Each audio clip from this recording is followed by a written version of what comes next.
Hey everybody, this is Lyndzee Ryan at the Great Plains Nature Center, and I'm going to be filling in for Rachel today for nature journaling, and today we're going to be covering weather, climate, and of course mushrooms, because it's me, and that's what I really like to talk about. So, full disclosure, I am not a nature journaler. I don't feel that I'm very artistic, so please forgive me for what you're about to witness, and hopefully you can tag along with me and we'll explore some mushrooms and climate and how that's affecting mushrooms and all this other really fun stuff. Before we get started, I need to remind you guys that our building is closed to the public currently.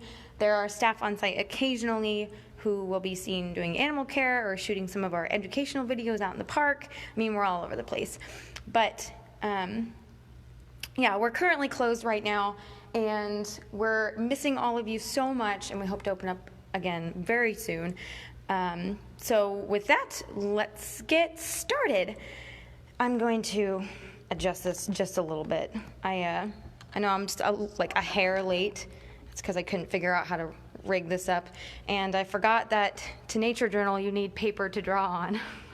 So like I said, I'm not a big nature journaler, but for me, nature journaling, or like marking down your observations, is what this is really all about. So I've really only been nature journaling a few times, and that was when I would tag along with the GPNC Nature Journal Club, which is really fun. If you guys haven't explored that Facebook group yet, go ahead and check it out. Rachel is awesome with all of that. So with that, let's get started with weather, climate, and mushrooms. So the weather has warmed up, obviously, and rains have soaked all of the trees and soil and dead things, so I imagine you're beginning to see mushrooms popping up. So to get us started, I want you to imagine a mushroom that you just happen upon when you're out on the trail. So sketch what you are picturing that mushroom to look like on your paper. A lot of you are probably imagining something that has like a stalk on it. So we'll draw a little stalk here. Some mushrooms are a little wider at the base, so I like to depict that. Bet you're imagining, since it has a stalk, it probably has a cap with it too, right? So let's get a cap on here. Very stereotypical mushroom. And underneath that cap, you're probably seeing something that has gills underneath it. So we're going to give this guy some gills. And this stem goes all the way up here into the middle. Again, I'm not a big nature journaler, so please forgive me for this atrocity. But again, it's not about how well you can draw. It's about making observations and writing down things or how it makes you feel and whatnot. So a lot of these mushrooms, the ones that I'm picturing, actually have like little scales on top of them, or little flecks of stuff that come off, or some of them even have a skirt that goes around that stem. Just like that, okay? So fungi are among the most tenacious forms of life, and they take a lot of different forms. So it's not just the ones that have this cap or these gills underneath it, or these little flakies on top. Sometimes they can look like corals. They can come out of bits of wood and have like little branches all over them. And this is going to be like a kind of a blown up version of that. And they're growing on a little log. Oh.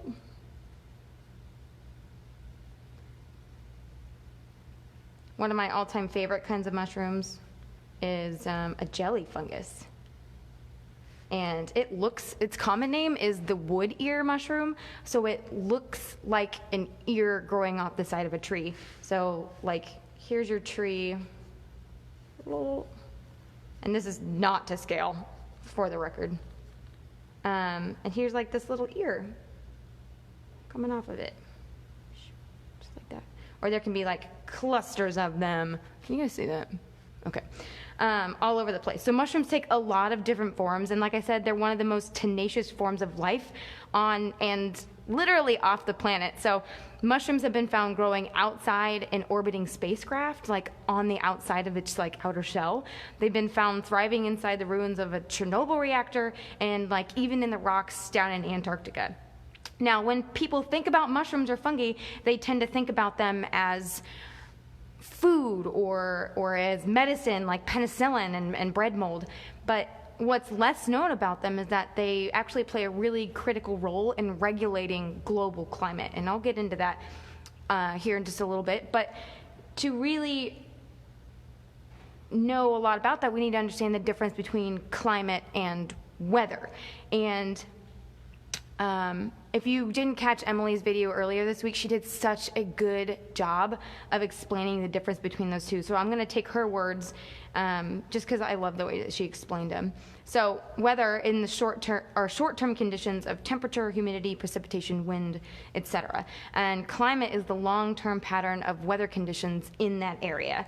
So for example, weather is what you get day to day. So you have a really hot day and a random thunderstorm might pop up versus what you would expect in a long-term sense, or like a very hot summer versus one day where it's just raining or it's really dry and arid. So as I mentioned, mushrooms are usually seen as food for humans. Like, people can eat a bunch of different types of mushrooms. So these wood ears that I mentioned that are growing on this tree, they're very gelatinous and squishy. They're an edible species of mushroom, and they don't have a lot of flavor to them. They usually take on the flavor of whatever they're being cooked with, but they have a lot of really interesting textures. If you've ever had like a bowl of ramen, they have these little black mushrooms in there, and those are actually wood ear mushrooms. So they just have this really fun texture to them. But anyway, so people can eat a few types of mushrooms, but there are some species of fungi that can eat just about anything, from nerve gas to plastics and oil and all kinds of stuff. Fungi and bacteria are nature's recyclers, so they feast on dead and decaying plants and animals and transform that fungal food into essential nutrients and elements that plants actually require. So to understand this better, we need to, I'm going to get rid of this page because it's horrendous, understand the different roles that mushrooms play in an environment. And to help me do that, I have some pictures here that will depict the different types, and we're going to kind of sketch these out together. So the first one is mycorrhizal. So that's M-Y.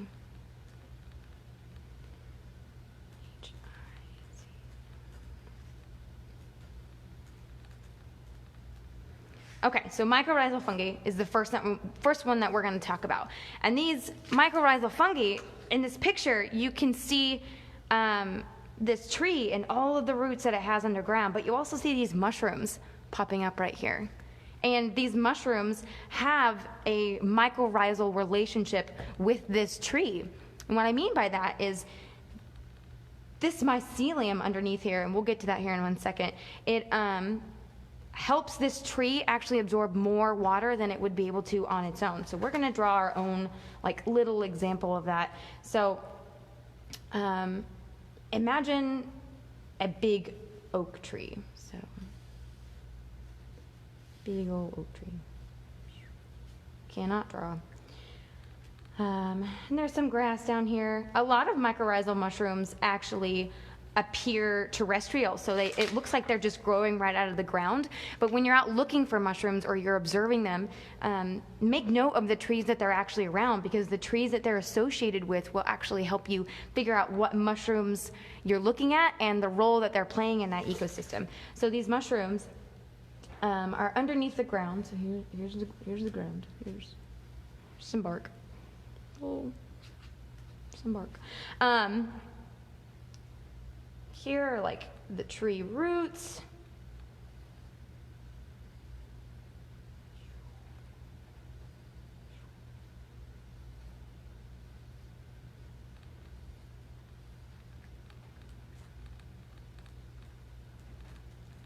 For me, nature journaling is just being able to put an image to the thoughts that are going on in my head, and sometimes it helps me better understand cycles and relationships within an ecosystem. So these mushrooms, right here, boop, have this whole underground fungal vegetative body called a mycelium. And I'll go into detail about that a little more here in 1 second. But these mycelium right here have this connection with these tree roots. And these mycelium, I drew these root lines a little bit thicker right here because this mycelium is like 10 times smaller than a root hair is. And because it's so much smaller, it can get into teeny tiny places that root hairs wouldn't normally be able to get to. So these root hairs help this tree absorb more water than it would be able to on its own. But this mycorrhizal relationship is a symbiotic relationship. And it's actually mutualistic. So that means, I'm going to take you back to middle school science class or biology class. This mutualistic symbiotic relationship means that they're both benefiting. Whoops. And the tree is getting water and nutrients that it wouldn't be able to get by itself. And the tree, in turn, is giving this mushroom sugars and carbohydrates that it wouldn't be able to get on its own. So it's fascinating, and like 99% of all the plant species in the world has some kind of mycorrhizal relationship with a fungus. Okay, so that's our first one. The second type, there are three big ones, is saprobes or saprobic.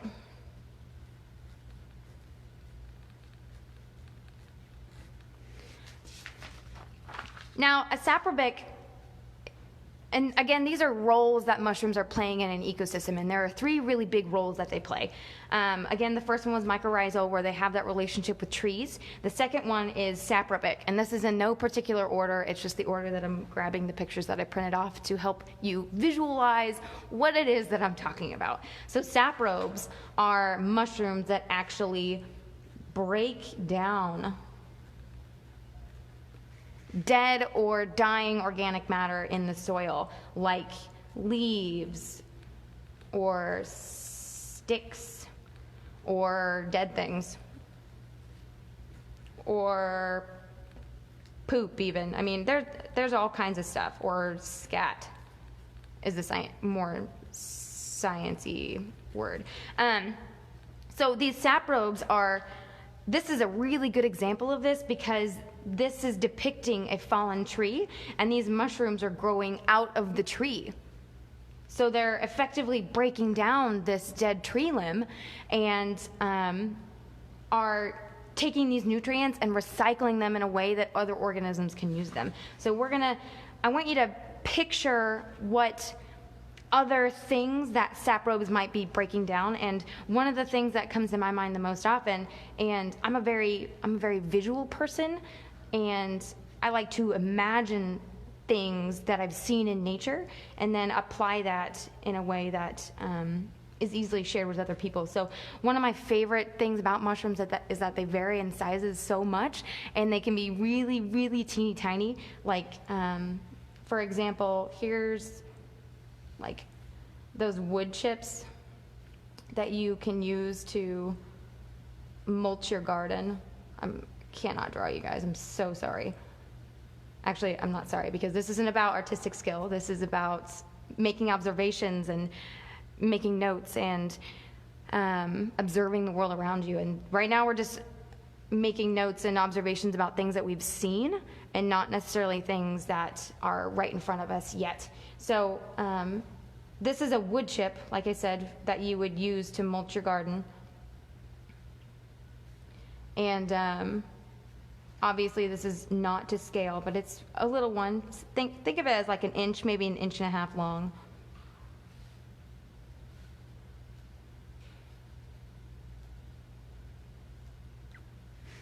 I'll color it in. I even have colored pencils, you guys. Look at this, colored pencils. I'm gonna color it. And you can color it too if you want. It's up to you. And you could be drawing anything at this point, because all I really want you to think about is what these mushrooms will be breaking down in an environment. That could be leaves or sticks or dead things or even scat. I mean, there's all kinds of stuff. So here's our little garden wood chip.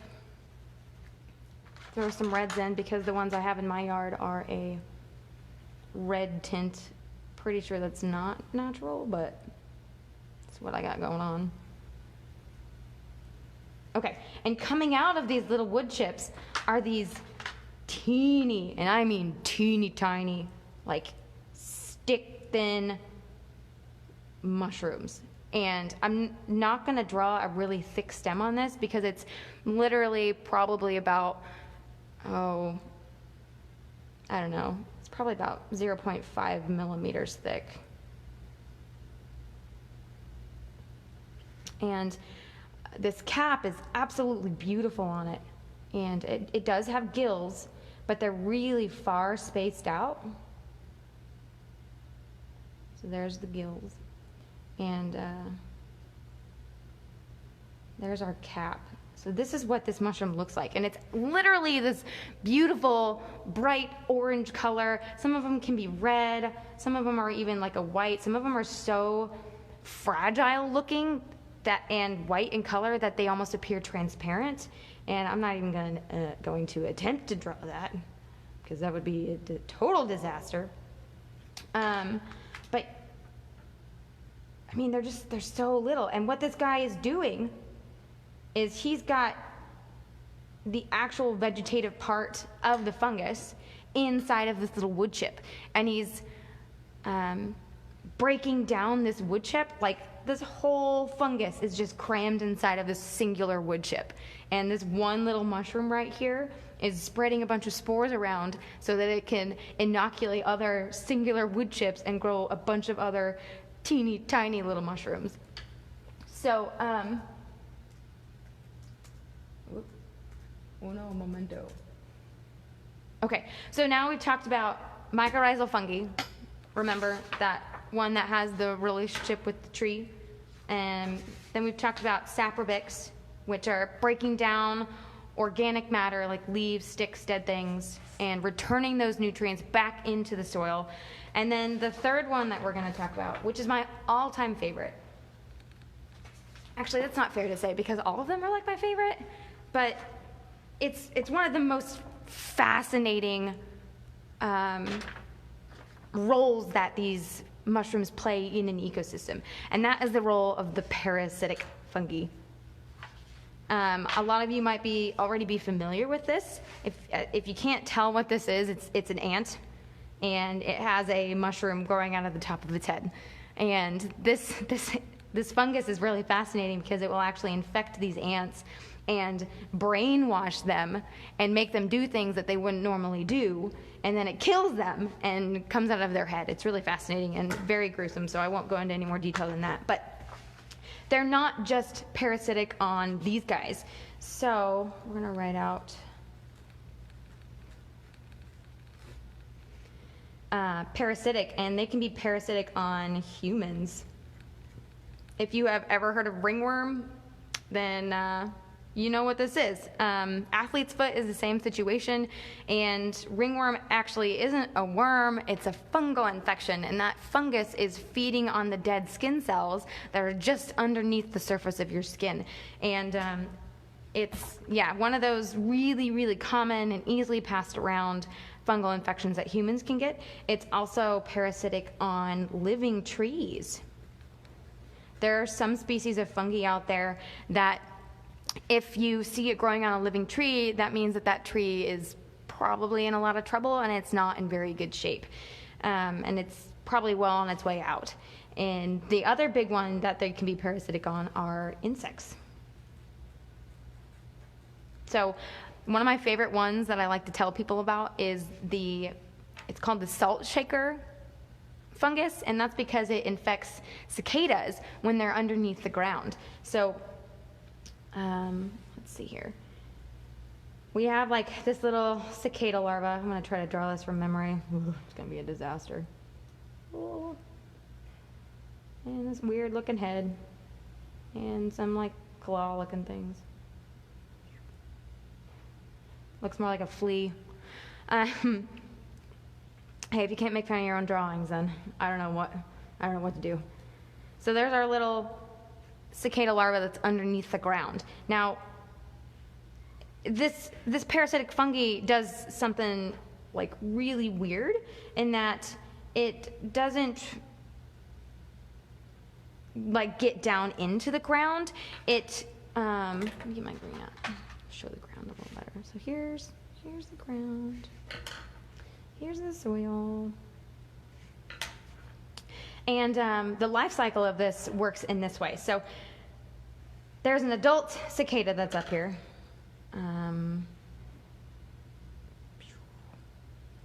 Adult cicada with some like real cool wings. I should Google these because I can't draw anything from memory. I'm just not real good at it. This is going to look more like a moth.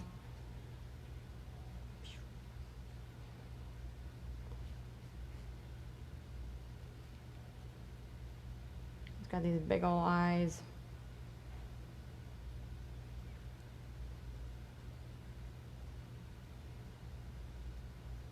And there's some legs under here. Okay, so when this fungus infects it, it actually infects its abdomen down here, and what it causes it to do, it causes a rot inside of its abdomen, and it actually makes this poor cicada's butt fall off. So now that its butt is gone, and it's like, woo,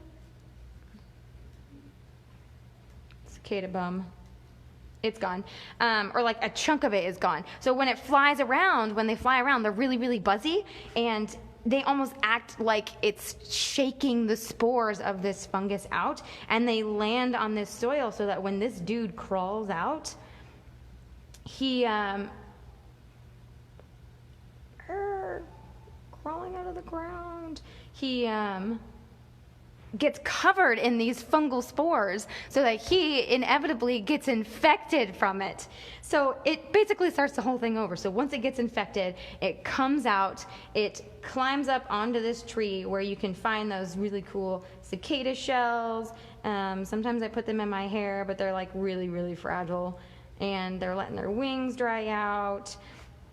And they still have that fungus inside of them. So once that guy emerges as an adult, that fungus starts to really grow inside of that abdomen, and then his butt falls off, and he flies around still because this fungus is actually brainwashing them to keep flying around, and it doesn't let them realize that anything is actually wrong with them.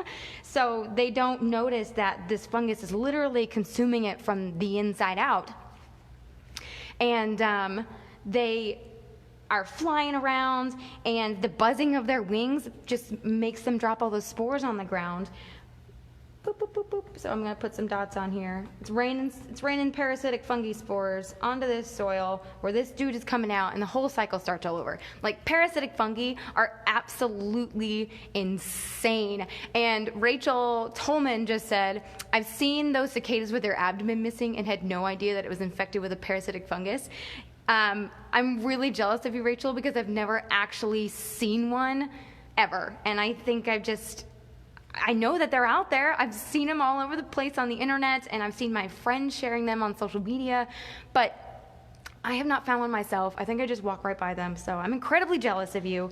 But just a quick recap, 3 main roles that a fungus plays in an ecosystem is the parasitic one, the saprobic that breaks down organic matter, and the mycorrhizal fungi that has a symbiotic relationship with plants, okay? So those are the 3 big ones.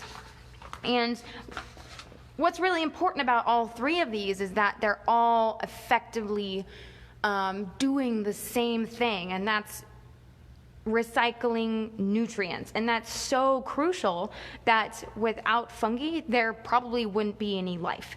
And scientists are beginning to say that Earth's climate is like literally hangs by threads that are produced by that fungus. And these ultra-fine filaments of cells help forests store those climate-changing carbons in the ground. more and more of those carbons come from burning fossil fuels like coal and oil, and from burning trees to get rid of forests that actually help trap that carbon. And this, again, this is really, really new science. Like the last few years is when this just came out, so it's not 100% fully understood by scientists. Not that really anything is 100% fully understood by scientists. Scientists are very open-minded, and they are flexible, and they're always learning new things, even about stuff that we thought we knew everything about. So there's a lot of really hidden stuff in the world. Now, to understand how fungi actually play a role in climate change, we need to first understand the fungi themselves, which is a really tall order, I know that, because there are an estimated like 3.8 million species of fungi on our planet, and scientists have really only discovered about 120,000 of those, which is not even a slice of that pie. It's like a crumble of the crust. It's so minute. And so we're going to go over the quick basics of a very stereotypical mushroom so that we can understand how the fungi are themselves, so that we can better understand how they are in an environment. So I want you to draw the most stereotypical mushroom that you can think of. And to help us with that, I have this super fun wooden sculpture that I got at, don't hate me, but Joann's. And I actually bought out all of their mushroom stuff, go figure. But stereotypical mushroom I want you to draw, just a basic, like, stem with a cap and some gills underneath it, okay? But we're not gonna draw it very big because we need the other part of the paper to finish out the rest of the organism. So you're walking along the forest, and we're gonna use my colored pencils. So here's our ground, and we're walking along, and it's cut in half this way so we can see like down into the soil. And all of a sudden you see this beautiful, just absolutely beautiful little brown mushroom popping up out of the ground. And to help depict that, I actually have a couple of little dried out little brown mushrooms that I keep in my office, because I go out in the park and I collect them and I dry them out, and it helps me identify them. So here are some LBMs, or little brown mushrooms. So draw a cap here, just a little bitty dude. With some gills under there. And this is not a very big, you can see how big these are that I'm holding them up. And that's why we call them little brown mushrooms, because all of these little brown mushrooms pretty much look the same, and they're really hard to identify at this level, unless it helps if you have a microscope and you're familiar with how to use that and what to look for. But a lot of these guys cannot be correctly identified just by looking at them.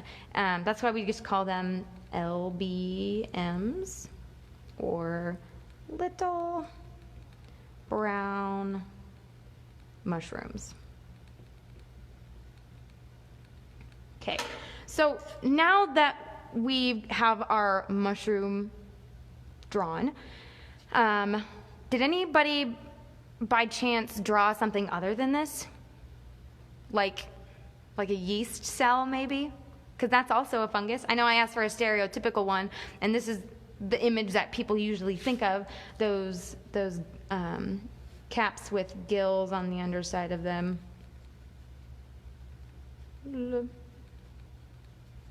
It's not a very good depiction of that. But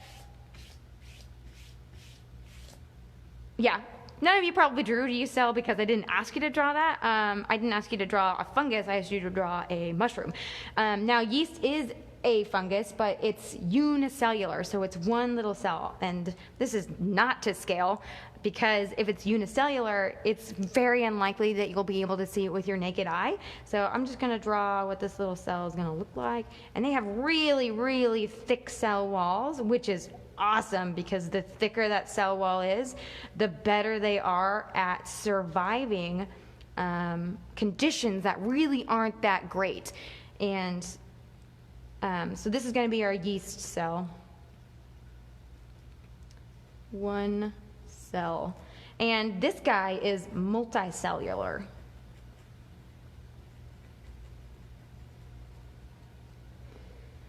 So when you think of that mushroom, you think of something that's fleshy and like a tangible individual. Like you can see this one mushroom, you can touch it, you can smell it, you can pick it up. If it's something you can eat, you might eat it.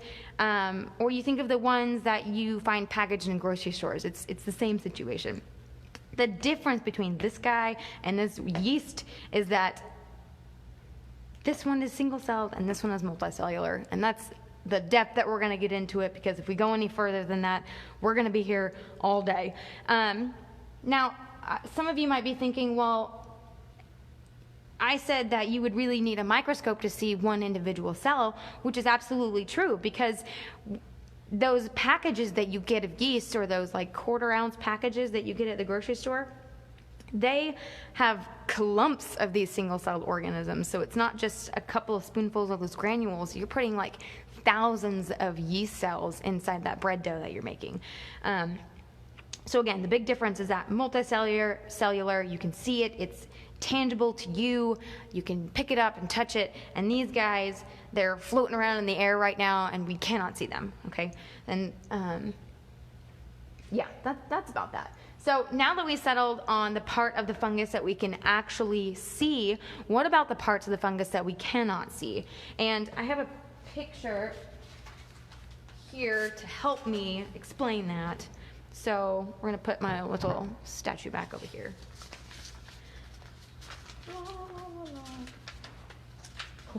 This is one of my favorite things to explain to people, because a lot of people don't think of a mushroom being part of something bigger.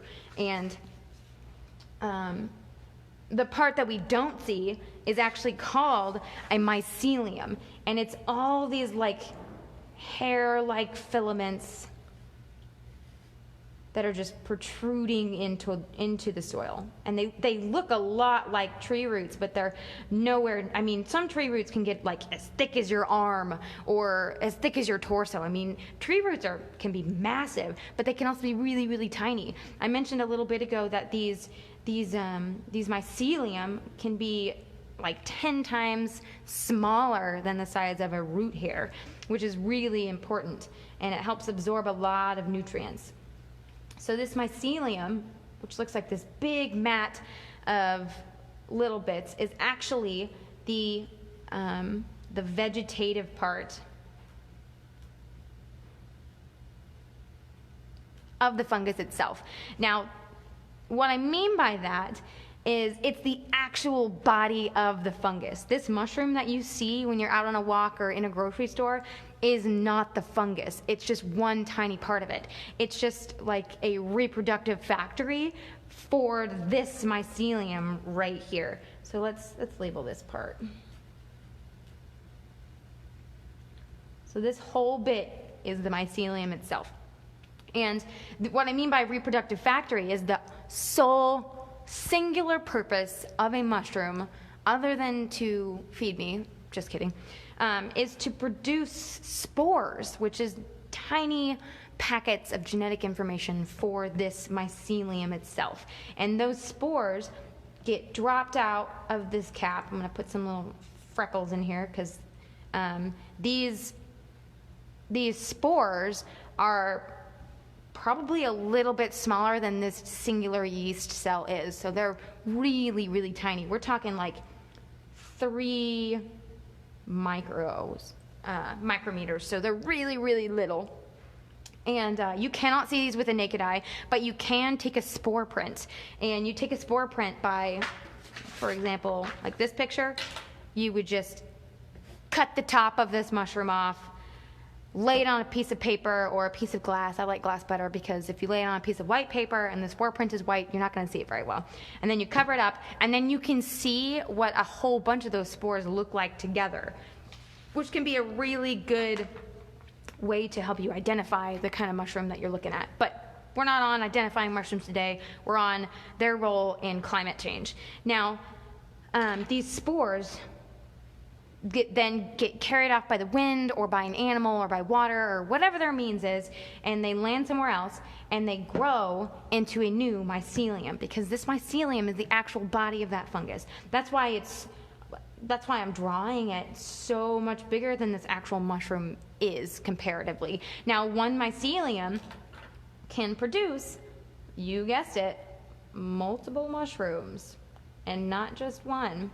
Sometimes they can produce hundreds of them. Sometimes they can produce them in like fairy rings, or sometimes they may only produce a couple of them. That's terrible. Oh my word, it just gets worse. But yeah, so they can produce several of these. I mean, even like, look at this statue. It's got multiple ones coming out of the same point. This statue itself is probably these mushrooms growing out of one mycelium that we just can't see. And a lot of you, I mean, there's so much mycelium that I think there can be up to 12,000 miles in 1 square foot of soil, which is almost unfathomable. It's hard to imagine that there can be that much mycelium packed into one little area. So what this mycelia is involved and used for a lot of different human purposes. A process called microfiltration acts as an organic filter for soil and water. So when it rains and there's some runoff from an agricultural field, there's some runoff. This water travels down into the soil at some point, or it picks up chemicals from a nearby field, and it gets soaked down into the soil. Well, this mycelium can actually help filter out those toxins, which is really, really fascinating, and it has a lot of different applications. And not only that, but this mycelium actually helps prevent soil erosion that's caused by this runoff, because this mycelium helps hold everything together just like tree and plant roots do. So it's really good at keeping things together and not letting it all just kind of crumble away with the water as it comes in. Now, another process is called mycomediation. I'll write a couple of these down. So we've got mycofiltration. Pretty self-explanatory. It filters all kinds of stuff. And then micromediation. Why do I keep putting an R in there? Mycomediation. I swear I'm awake. I've had caffeine today. This mycomediation is just another process that's used to filter out contaminants out of polluted environments, or to prevent like further damage of contaminants to soil or water. So it's kind of along the same lines of mycofiltration, but this one is way more useful in the cases of like oil spills and other accidental toxin spills. Another really interesting thing that this mycelium, or this fungal body, can do is it's used in patients with heart problems, which is so fascinating to me. And I just read about this not that long ago, so I don't know a lot about it. But it has a lot of applications in the medical field. Okay. So if this is a bigger, like, fungal, if this is the actual body of the fungus, what's it made of? Because it's multicellular. Well, it's not just made out of multiple cells. It's made out of something called a hyphae, or a hypha is the singular form. And I'm going to write this over here. So the hyphae, which is plural, not that it matters, and then the hypha is singular, is actually, I'm going to draw over this with a different color so we can see it better. So here is one strand of that mycelium, okay? And here's a branch of it coming off, and here's another branch coming off that, and here's another one, and it just goes on and on and on. And a hyphae, or a hypha, is one of these little strands. So we're gonna like blow this up. And it can look something like this. So here's like, it's just one chunk of it. it's the individual pieces that make up this whole thing. And these hyphae are described like strings or really small thread-like filaments. And I have this really great example of that. This isn't a real life example. The photo I wanted to use and show you guys what this looks like in real life was not the best quality. So I decided to opt for one that was more of a model, because they just did such a good job on this. And I mean, looking at this, you can see all of this mycelium in here. I'll use a different color. All of this mycelium that's in here. And then these teeny tiny little hair like filaments down here, that's individual chunks of that hyphae. Okay? So both the mycelium and the hyphae are really the most important part of the fungus, and that's because it does all of the body processes that fungus needs to survive. Now, fungi don't have stomachs like humans do, so they can't digest their food by eating it, and like other animals do and like humans do, so they have to get their nutrients through the absorption of nutrients from the environment. And what I mean by that is, got some more colors out here. Oh, these are fun. I haven't messed with colored pencils in so long. Like, I need to do this. I just need to start doing this more. Okay. So this hyphae in every single mycelium, every single one, produces enzymes. And I'm just going to draw these like little circle-like things, because enzymes are proteins. And actually, they're probably more like little ribbons, but anyway, for the sake of simplicity, we're going to draw them like that. So they release these digestive enzymes, and these digestive enzymes then break down the like dead leaves and stuff that are in the ground, and they take those nutrients and recycle them back into the environment. They're so crucial in these nutrient recycles, like I can't even tell you how important that is.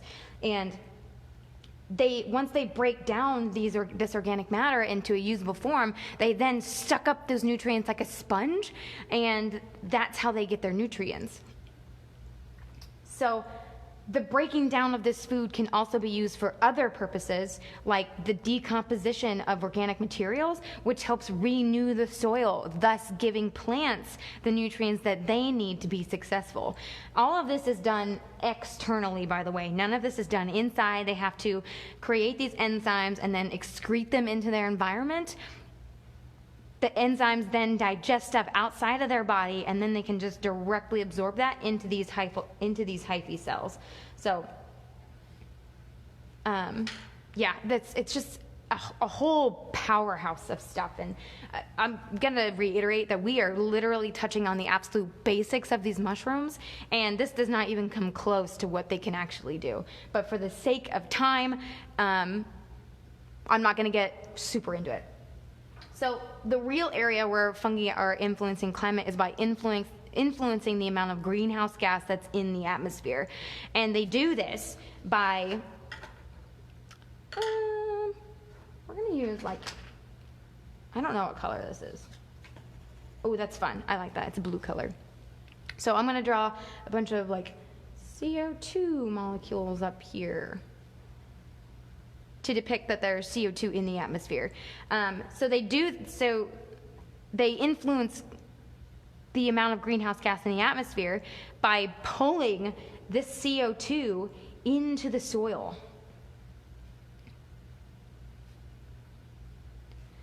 So I know that we're kind of drawing like a cycle thing here.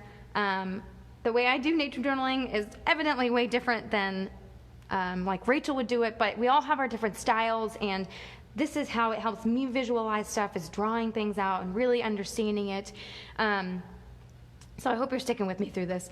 But this CO2 gets pulled down by this fungus into the soil, where it's actually stored down there. So it reduces the amount of carbon in the atmosphere, which is so crucial. And it's actually estimated that like 50 to 70% of all stored carbon is in the ground because of fungi and not because of trees like it was originally thought. So it's thanks to this fungus that there's twice as much carbon locked in the ground as there is in the atmosphere. I think I mentioned a little while ago that 1 square meter of really healthy soil can contain 12,000 miles of this tangled fungal filament of all kinds of different species. So in this picture, we've got, it looks like boletes and amanitas and button mushrooms and all kinds of stuff, and maybe like a rusula over here. But all of these, as you can see, have this big tangle of these filaments that are all working together and recycling these nutrients and whatnot. I mean, and that, like 12,000 miles, that's a lot of mycelium. So essentially, the more that this fungus grows in the soil, the more carbon dioxide that can be drawn out of the atmosphere, which is really, really crucial. The pickle here is that fungi are difficult to grow in a lab setting because scientists can't replicate these crazy and complex relationships. I mean, like if we draw like a little bush. I mean, and this is just one example of how complicated all of this can be. So this tree has its own roots. I'm going to draw these in brown too, that are underneath the ground. I'm going to draw them nice and thick because I mentioned that trees and bushes and whatnot have really, really thick roots compared to this mycelium, okay? Really big and thick. And then they get a little bit smaller to help get all the waters and the nutrients. But they can't get all of it. And the problem is that it's really difficult to grow fungi in a lab because we cannot replicate the complex relationships and communities that fungi have with each other and the plants in that ecosystem. And not just that, but also other organisms like microbes and insects, for crying out loud. So the pickle is that climate change is really disrupting those communities. Now, when we, I'm going to keep this right here. So when we burn fossil fuels, say we have this like, when I think of burning fossil fuels, my mind always goes back to those diagrams that I saw in science textbooks of like factories just spewing out this like sick black smoke, and it makes my heart hurt every time I look at it or even think about it. But it's the truth of the world, and it's important for, I mean, we do this to fuel our lives and to, I don't know, do all kinds of stuff. I'm not going to get into that. But here we have our factory, and it's spewing all of this like nitrogen into the air, and this nitrogen then rains down on plant life.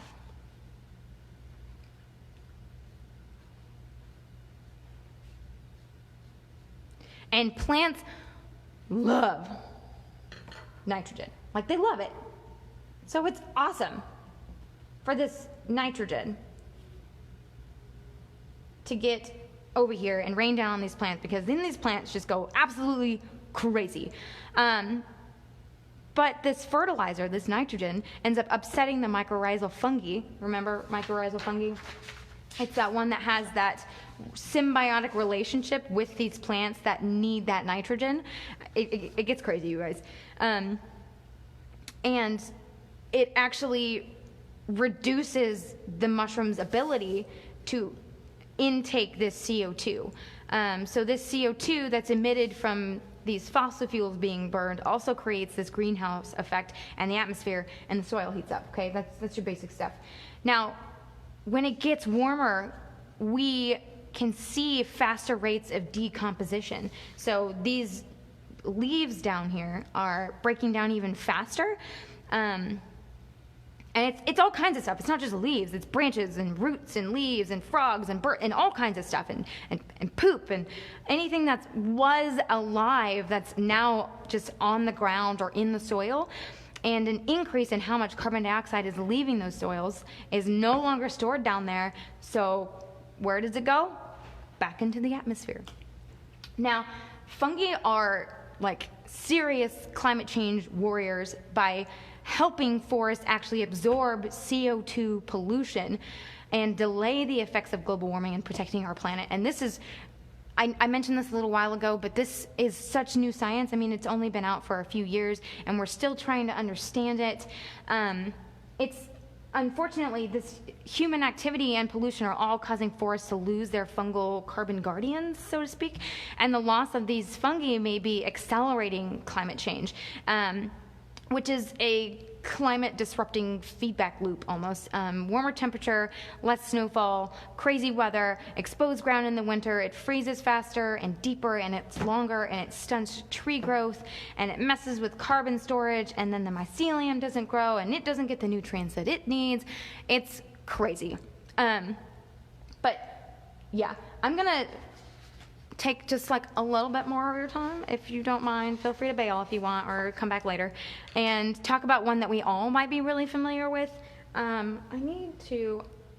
been told that my phone's gonna die soon and I'm not near a plug-in, so I'll try to do this quick. So I want you to draw a really special mushroom that's very near and dear to my heart, and that is because I can almost guarantee that all of you have seen this because it grows throughout the Midwest. It grows on lawns and in ditches and like wide open grassy spaces like parks.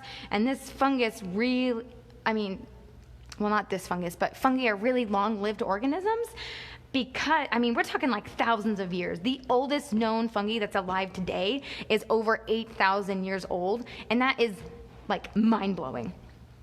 It's hard for me to wrap my head around that sometimes. So the one that I want you to try and draw is called Amanita thyrsi. Okay, and it looks like this. So I'm gonna write his name up here, and I'm saying him, but fungi don't really have gender roles or anything. It's just like a default.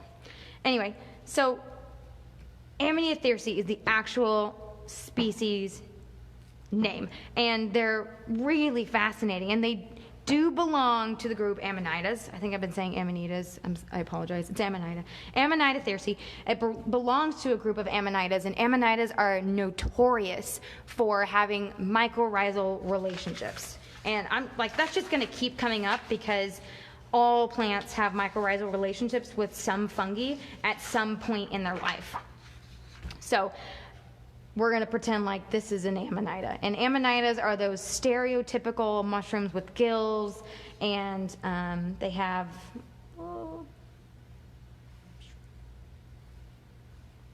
there's our gill. And they have a lot of them, which is a telltale sign that you're dealing with an Amanita, is that they have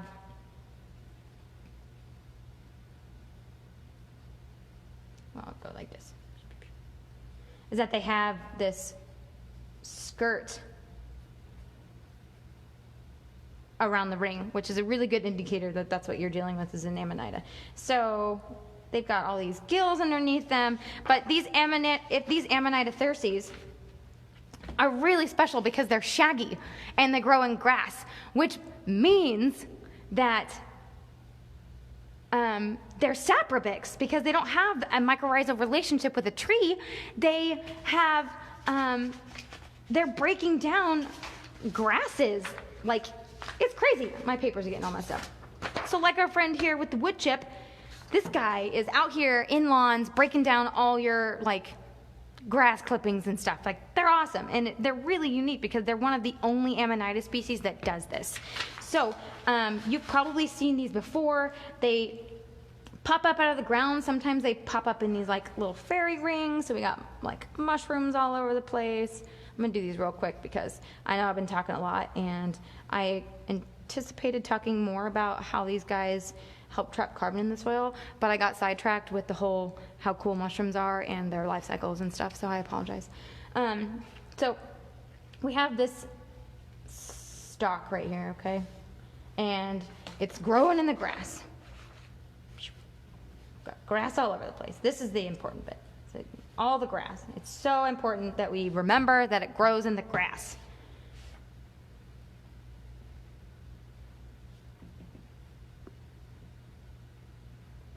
I'm going to keep underlining stuff because it's really important. So these guys have gills underneath them. What's also noticeable about these guys, I did say that Amanitas, oh my gosh, you can't see the picture. What I did say is that Amanitas usually have a ring around their stem. These guys don't do that. They don't have a skirt. So it's another good indicator that you're dealing with Amanita thyrsi. And sorry, you need the picture to draw it. I just keep taking it away from you. Okay, so then we have, then we got,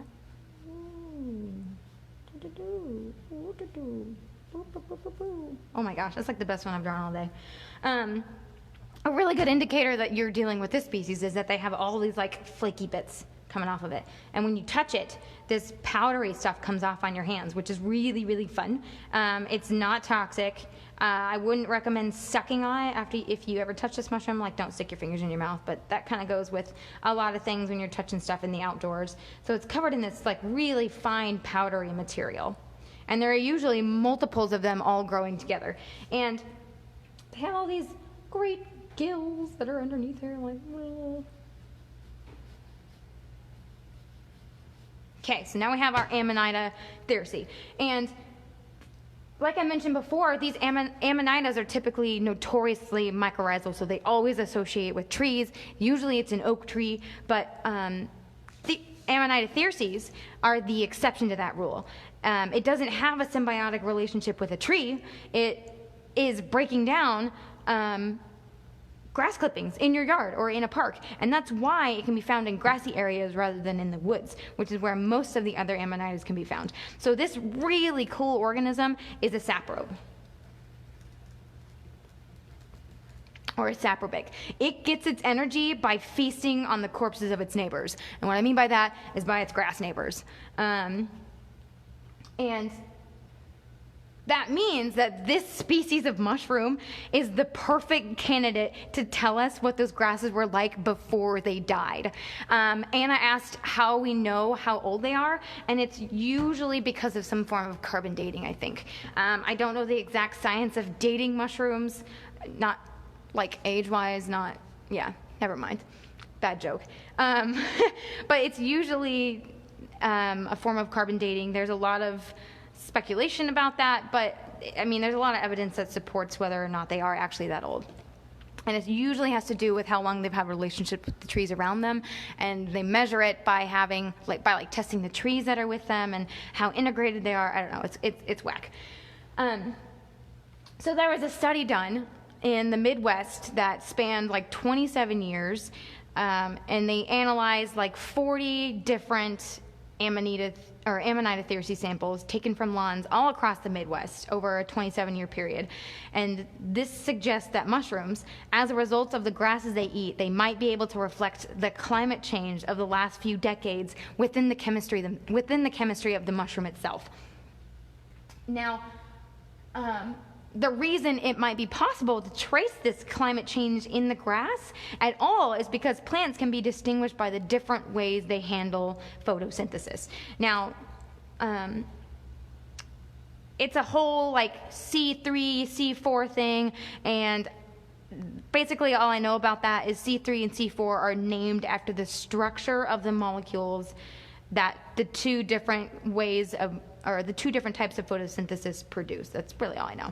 The majority of plant species perform C3, which produces energy at higher concentrations of CO2 and at lower temperatures. So we've got C3 over here that works great with high CO2 and lower temperatures. And C4 plants are more involved with hotter and drier climates and are more efficient in higher temperatures. So they like really high temps. But CO2 is really difficult for them to deal with, so they can't handle high concentrations of it.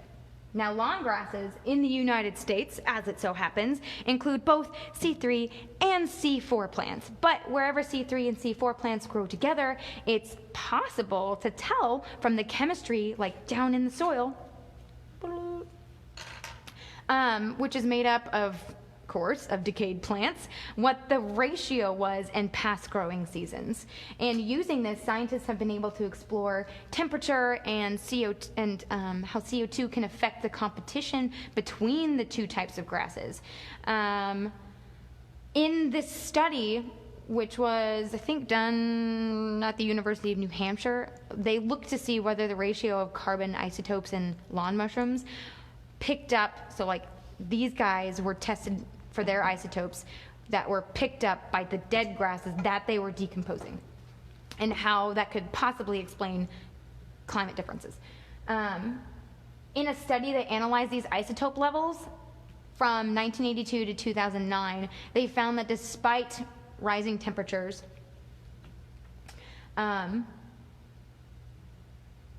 across that 1982 to 2009 time period, the relative contribution of carbon from C3 grasses actually increased. That was like an apparent response to the rise in carbon dioxide concentrations. So the more CO2 around them, the higher the CO2 concentrations. So these C3 grasses are better at handling high CO2 concentrations, which makes sense. What's intriguing is that environmental differences could show up in this fungus because it suggests that researchers interested in climate change of the very recent past could look at a mushroom sample in collections and get a glimpse of changes that have been happening for decades. It's really, again, this is really new science, and there isn't a lot known about it, and unfortunately there aren't a whole lot of people out there who are studying this kind of stuff, but there are a lot of applications for fungus, and I know that I've been talking for so long that I'm not even going to get into the next part. Maybe I'll do like a follow-up episode about how fungi are actually responding to climate change, because I just read this really fascinating article about it, and I would love to tell you all about it. But that is all that I have for you today, and I know it was a different style of nature journaling, but again, it's not about how well you can draw or how bad you can draw. It's about making observations and drawing stuff out to help you better understand something, for me anyway. And just really, I don't know, diving in and getting to know something a lot better than just, oh, look, there's a mushroom over there on the, like, in the grass, and I don't care anything about it, so I'm just gonna keep walking. Next time you see a mushroom, get down on your hands and knees and just like kiss at its little mycelial, like kiss at the base of its stem by its mycelium and just thank it, because mushrooms are awesome, and so are you guys, and thank you for hanging out with me today. Yeah, have a great rest of your day.